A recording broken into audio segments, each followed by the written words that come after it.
بلا تاخیر سب کو ہماری طرف سے السلام علیکم، دوسرے تمام لوگ جن کو ہماری طرف سے آداب۔ تو ایک دوست نے ہمارے یہ سوال کیا تھا کہ سید سراواں جانے کا آپ کا مقصد کیا ہے؟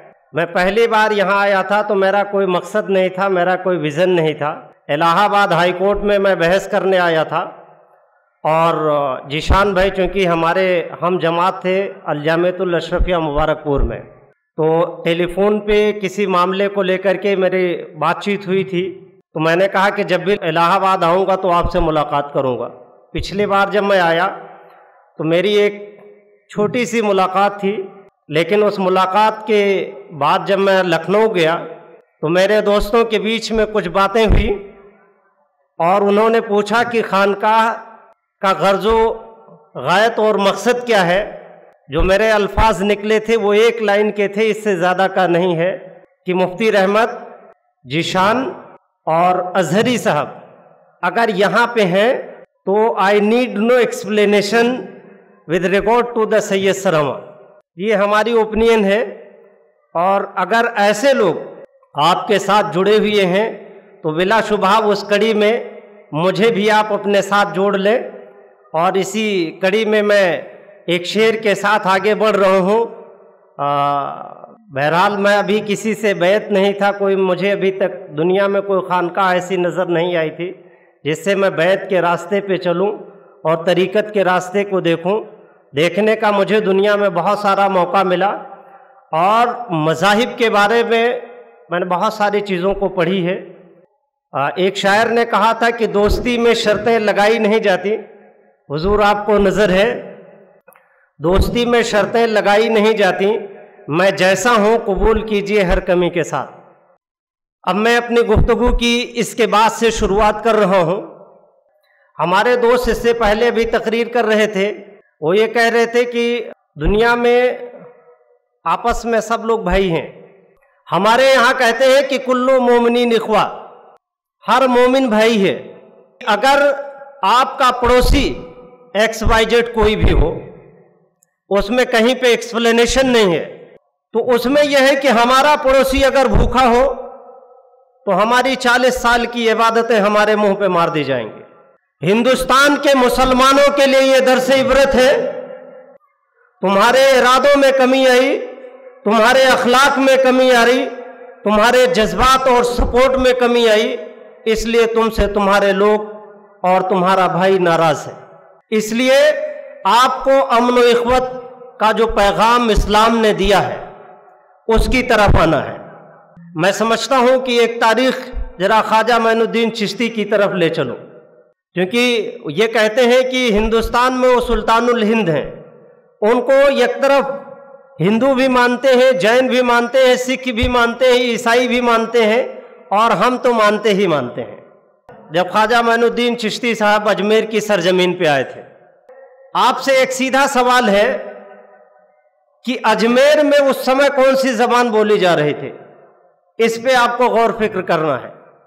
زیادہ سے زیادہ اپبھرنش، اس کے بعد برج بھاشا، آر سماج کی کچھ لینگویج، اور کوکڑ ایک زبان وہاں پہ تھی جو بولی جا رہی تھی۔ اب جو کمال کی بات ہے وہ میں آپ کے سامنے عرض کر رہا ہوں کہ وہ آئے اور آپ کے بیچ میں آئے، آپ کے بیچ میں رہ گئے۔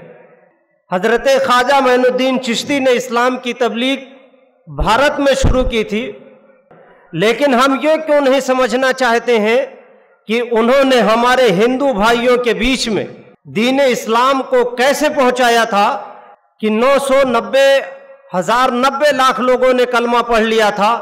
خدا کی قسم یہ ہمارے اور آپ کے اور سب کے لیے جو یہاں بیٹھے ہیں وہ چیلنج ہے، غیرت ہے ہم جیسے مسلمانوں پہ کہ آج کروڑوں کی تعداد میں مدرسے، اسکول، خانقاہیں موجود ہیں، اور ایک آدمی آپ کے راہ راست پہ نہیں آ رہا ہے۔ اس کا مطلب یہ ہے کہ تمہارے دعوت و تبلیغ میں کمی ہے، اور تمہاری دعوت و تبلیغ اسلام کے عین مطابق نہیں ہے۔ آپ اسلام کو پیش کیجئے، اسلام کو کیسے پیش کرنا ہے اس کے طریقے کار پہ ریسرچ ہونا چاہیے، اس کے طریقے کار پہ ڈیبیٹ ہونا چاہیے۔ ان کے لیے یہ چیلنج ہے کہ خانقاہ آپ کا اتنا بڑا ہے اور ویژنری ہے، اس ویژن کو اقوام عالم میں پیش کرنا اور اس کے اغراض و مقاصد کو پیش کرنا، یہ آپ کی ہی نہیں ہماری سب کی ذمہ داری ہے۔ جہاں پہ انوائٹ کیا جا رہا ہے ریجیکشن زیرو ہے۔ فتح مکہ کے بعد میں اللہ کے رسول کا اگر کردار ہم اور آپ بات کرنا چاہیں، جس نے اسلام کی طرز زندگی کو تنگ کر دیا تھا، اللہ کے رسول نے ہجرت کی، ہجرت کے بعد میں مدینے سے پھر جنگ ہوئی، وہ جنگ کیسی تھی یہ ڈیبیٹ نہیں ہے۔ میرے نبی نے فرمایا کہ ابو سفیان کا گھر آج کے بعد دارالامان کیا جا رہا ہے۔ مسلمانوں اور یہاں بیٹھے ہوئے غیور دوستوں، آپ کو اور ہم کو سنبھلنے کی ضرورت ہے کہ جس نے 18 سال تک وہ ظلم و زیادتی کی تھی جس کا تصور عام آدمی کر نہیں سکتا ہے۔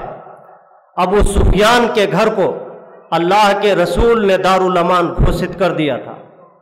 اگر تمہارا پڑوسی غیر مسلم ہے، کسی بھی مذہب کا ماننے والا ہے، وہ تمہارا بھائی ہے، وشو کے سارے لوگ آپ کے بھائی ہیں۔ اگر آپ ہیومنٹی کا درس دیتے ہیں اور اس کے درس کے سائے میں اگر آپ جیتے ہیں، اگر آپ نے ریجیکٹ کر دیا تو سمجھیے آپ نے ایک اسلام کے فارمولے کو ریجیکٹ کر دیا ہے۔ اور اگر آپ نبی کے ماننے والے ہیں اور ان کو رحمت بنا کے بھیجا گیا تو آپ انہی کے ماننے والے ہیں اور آپ میں رحم نہیں ہے۔ اس کا مطلب یہ ہو گیا کہ یا تو آپ نبی کو نہیں مانتے، اور اگر مانتے ہیں تو آپ کے پاس رحم ہونا ضروری ہے، یہ پارٹ آپ کے اندر ہونا چاہیے۔